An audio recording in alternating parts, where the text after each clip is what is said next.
Halo guys, welcome back to my channel. Konten kali ini gue akan mereview 1 tahun pemakaian motor Benelli Patagonian Eagle 250 EV dan sudah mencapai 8.000 km. Motor ini gue beli pada akhir bulan April 2023 dengan pemakaian beberapa kali perjalanan jauh maupun perjalanan dekat. Berbagai macam suka duka serta keluh kesah menggunakan motor ini. Terlebih ketika solo touring sebelumnya dengan jarak tempuh 1690 km. Wow. Apa aja sih penyakit atau permasalahan pada motor ini? Apa solusinya dan bagaimana pengalaman gua selama solo touring menggunakan motor ini? Ya udah, langsung aja kita ke kontennya, let's go. Oke. Halo guys, welcome back to my channel. Kali ini gua arah balik pulang ke rumah. Gua tadi baru banget servis motor, servis rutin di Benelli Patagonian Eagle yang ada di BSD. Ya, jauh sih, lumayan sih. Sekitar kurang lebih 1 jaman lah, 1 jam setengah kalau arah balik. Tapi ya nggak masalah karena gue puas aja servis di sana dengan pelayanan yang oke. Terus juga gue juga udah kenal kan, dan baik lah pokoknya. Waiting roomnya juga ber-AC guys. Wah, cocok lah untuk leha-leha pun, kalau mau ngerokok juga ada tempatnya. Di luar gitu lah pokoknya ada. Dan masih sepi gitu, jadi nggak terlalu ramai kalau di sana servisnya kayak gitu. Dan pada konten kali ini gua ingin sharing-sharing nih guys terkait pemakaian Benelli yang gue pakai selama 1 tahun. Udah 1 tahun sih, udah lumayan juga. Dan udah di berapa nih, 8.000 km, 7.000 lah, 7.982. Ya dikit lagi 8.000. Dan kebetulan sebelumnya ini speedometernya mati guys. Jadi ya di beberapa perjalanan gua juga yang nggak di-record sih. Jadi di beberapa perjalanan gua itu gak naik gitu. Jadi kemungkinan kilometer gua udah 8.000 pas lah kayak gitu. Cuacanya mendukung banget sih, enak, adem. Dan kenapa gua memilih Benelli Patagonian Eagle yang injection? Karena tampilannya keren cuy. Dari segi tampilan itu elegan. Gokil. Dari tampilannya itu elegan, keren gitu. Dan bahkan banyak orang yang belum tahu juga loh. Jadi banyak yang mengira motor ini adalah motor Harley. Karena walaupun dengan 2 silinder, tapi rasanya tuh kita kayak punya 4 silinder guys, dengan suaranya sangat merdu. Motor ini gue beli di showroom Benelli yang ada di Cimanggis, di Depok. Karena memang domisili gue kan di Depok gitu, jadi lebih dekat. Dan dengan harga 50 jutaan guys, kalau nggak salah 50 juta berapa gitu, 50 juta lebih dikit lah pada saat itu ya. Awal-awal pemakaian pun masih menyesuaikan ya, karena terlebih gue juga baru bisa motor kopling di motor Benelli ini gitu.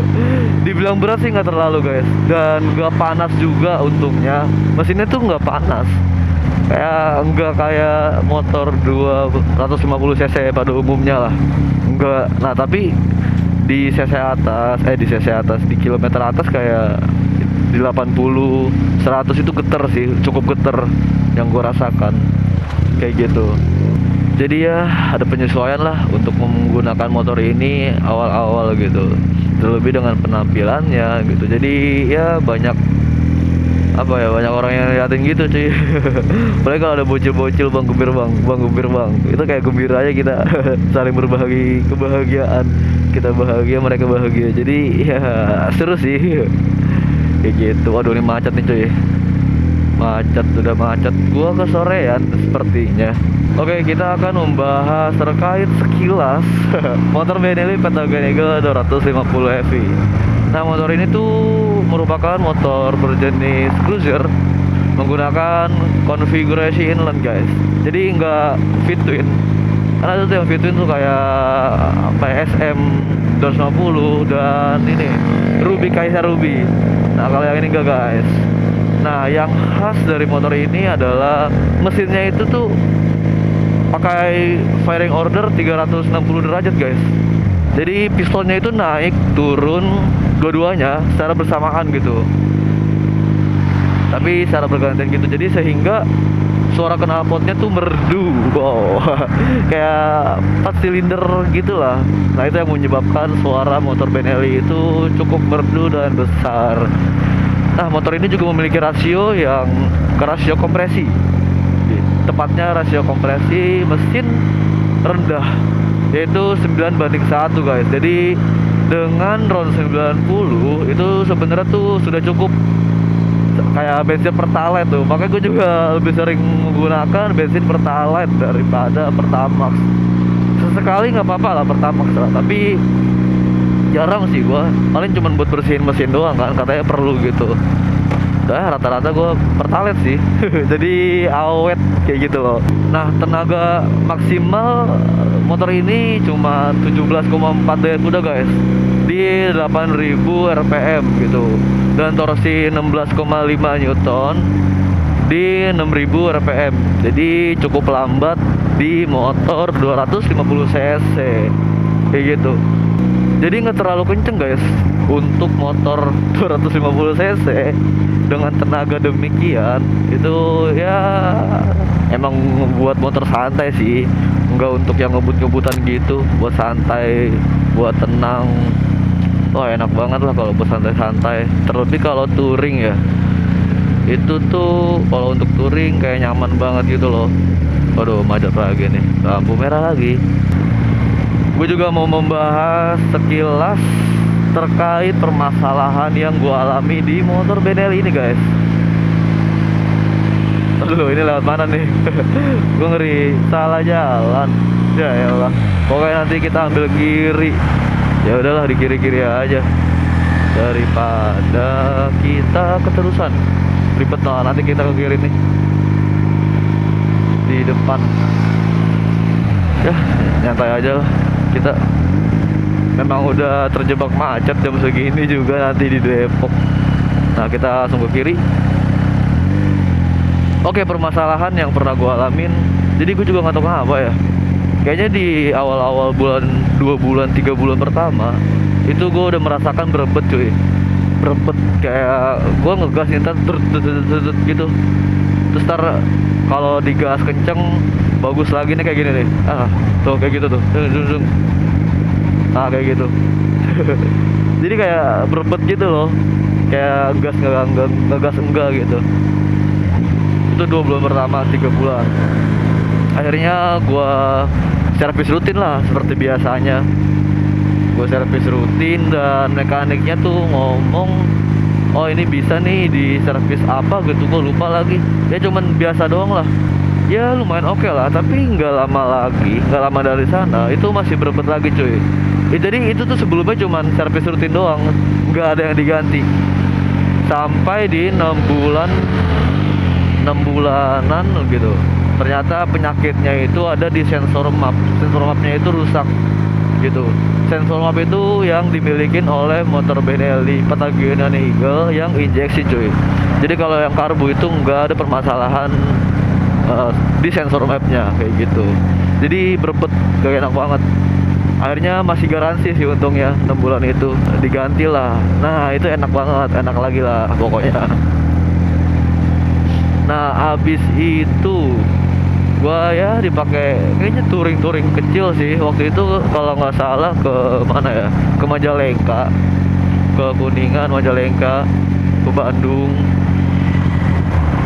Itu permasalahan di Brebet ada lagi, cuy. Berarti sekitar di bulan ke-9 kalau nggak salah. berebut lagi, kacau lagi, seperti itu lagi. Akhirnya gue ke bengkel lagi, dan ya permasalahannya ada di sensor map lagi dan lagi, 2 kali tuh. Aduh, akhirnya ya sudahlah, sensor mapnya diganti dan masih bisa diklaim garansi, karena memang masih garansi lah di situ. Belum ada 1 tahun. Oke tuh, udah bagus lah, pokoknya udah enak sensor mapnya. Gue ajak touring lagi tuh jauh. Gue ajak touring lagi ke mana ya?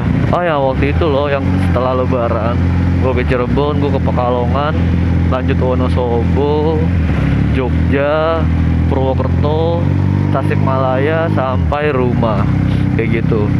Itu kurang lebih 1000 km, 100 apa 1.500 gitu. Pokoknya udah 1000 km. Nah, bermasalahnya itu di Tasik, guys. Aduh, aku merah lagi. Nah, di Tasik itu bermasalah lagi. Gue nggak tahu kenapa. Itu emang hujan-hujan sih. Jadi sebelum itu nggak ada masalah apapun. Aman-aman aja. Motor enak banget pokoknya. Nyaman, tenang, bensin irit. Nah, nanti gue mau bahas terkait touring, tapi nanti. Nah, pas di Tasik itu emang gue hujan selama 3 jam sih waktu itu. 3 jam hujan. Pas di hujan itu tiba-tiba motor gue tuh kayak nggak bisa dinyalain gitu, guys. Kayak apa ya, di starter nyala termati lagi, tapi masih bisa jalan, tapi nanti mati lagi. Oh, gue udah panik tuh, anjir. Di Tasik kan masih jauh dari Depok, dan secara indikator sininya nih, indikator ininya nyala, masih sama saya sekarang nyala gitu. Yang akhirnya aduh, ya udahlah, gue pelan-pelan jalannya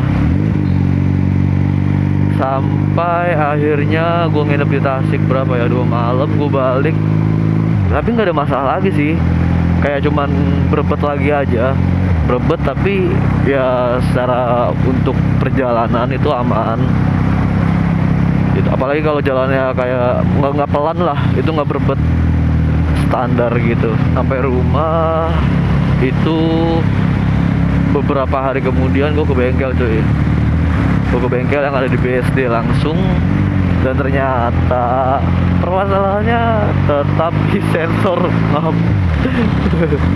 Dan ketika gue tanya apakah ada garansi, masih bisa diklaim, tidak, dan ternyata tidak bisa. Aduh, cuy. Sensor map itu harganya kurang lebih 500 ribuan. Cukup lumayan lah kalau diganti gitu.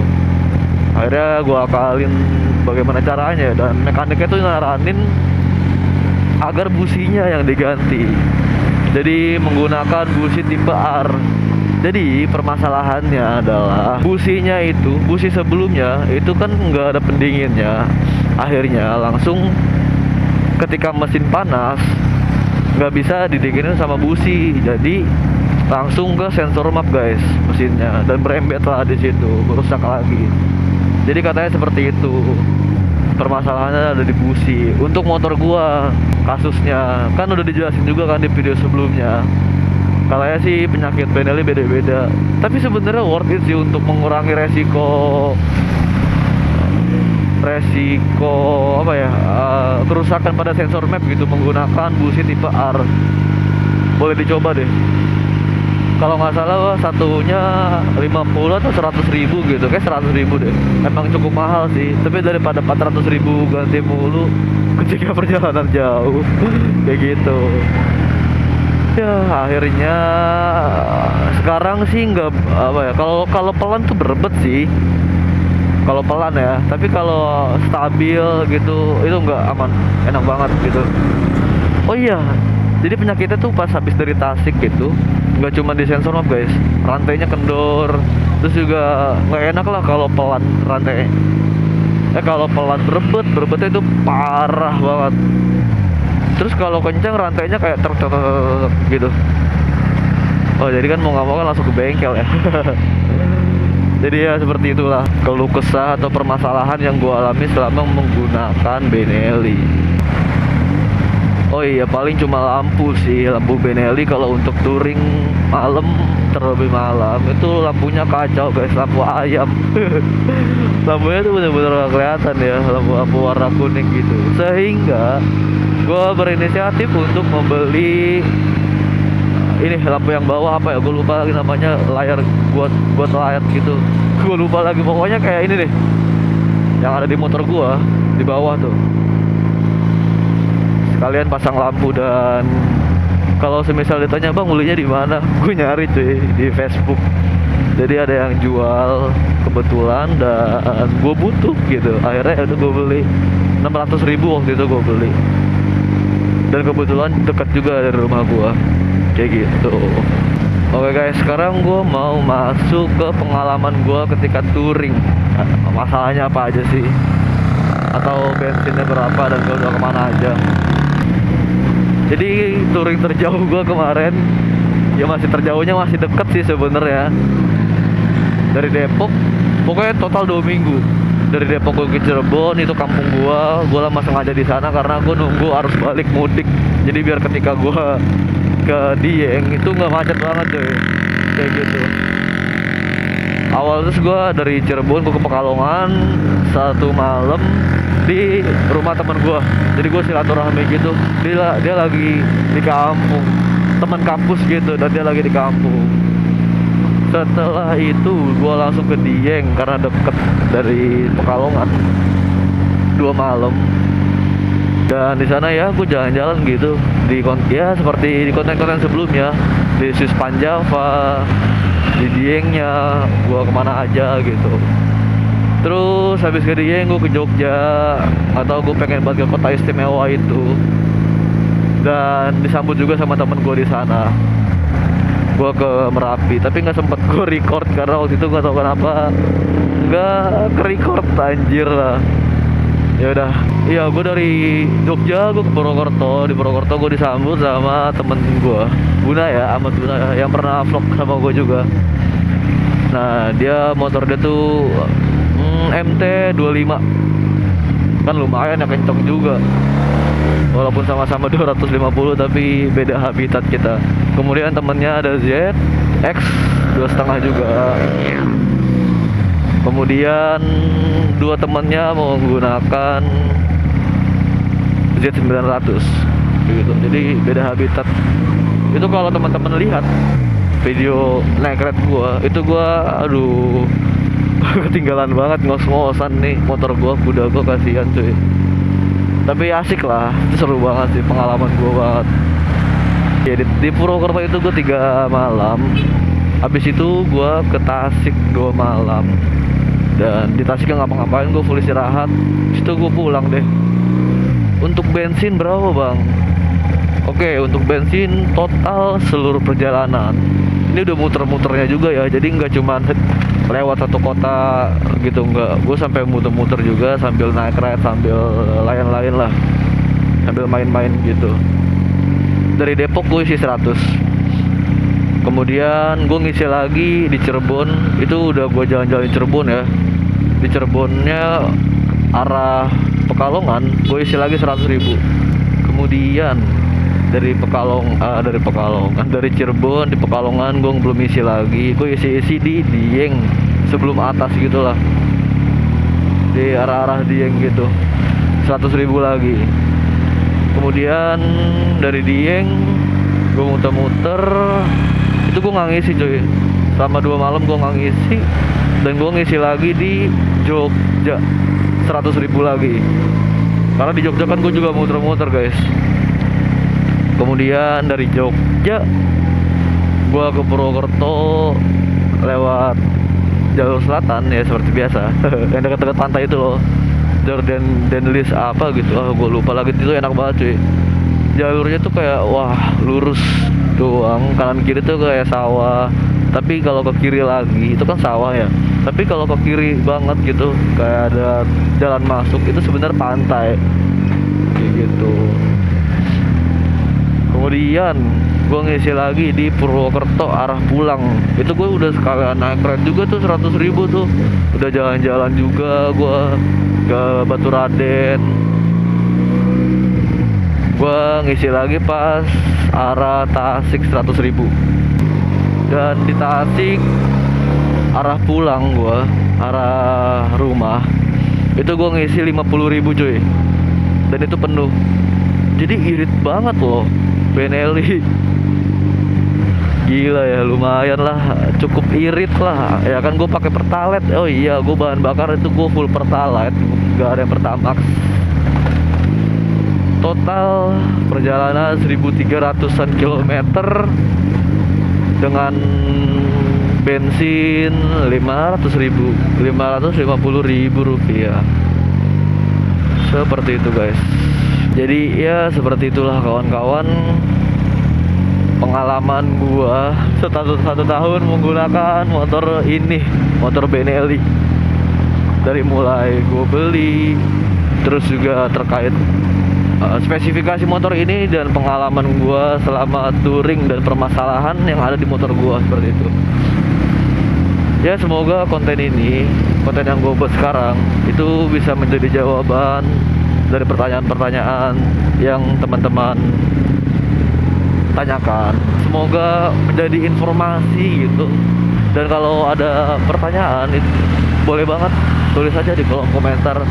Kalau gue bisa bantu jawab, nanti gue jawab semaksimal yang gue tahu. Seperti itu guys. Ya terima kasih banyak untuk teman-teman yang udah nonton video gue. Terima kasih yang udah membersamai gue juga setiap perjalanan sebelumnya gitu. Oke deh, gue pamit cuy. Dikit lagi nih, kalau kemalaman, kalau kesorean akan macet sekali. Yaudah, gua thank you and see you on next video. Dadah.